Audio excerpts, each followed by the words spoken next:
Hello, friends. Welcome to your System Fixer. And today in this video, I'll show you how to upgrade to Windows 11 25H2 on an unsupported PC.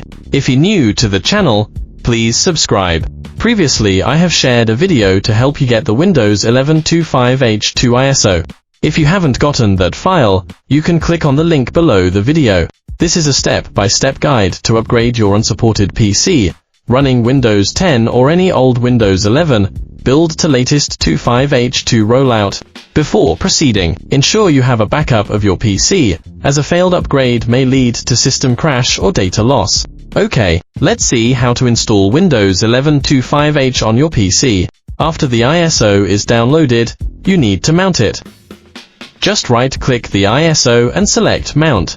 Then note down the drive letter. Now, press the Windows and A keys to open the Run dialog. Input CMD, then press Ctrl, Shift, and Enter keys simultaneously. Hit Yes in the UAC prompt.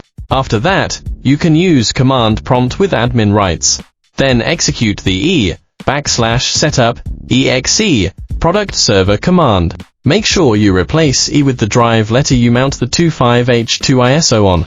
After Windows 11 setup is open, proceed with the installer. After Windows 11 setup is open, proceed with the installer. Now, accept the license terms to continue. Then you can choose what to keep for the upgrade. And click Next. If you don't lose any files, settings, and apps, choose the first option. When you're at the ready to install screen, click Install, and your system will be upgraded to Windows 11 25H2 in a while. This will take some time depending on your internet speed. Do not interrupt this process. Wow! Now you can see Windows 11 25H2 has been upgraded on the PC successfully. Like this. Don't forget to give me a thumb up.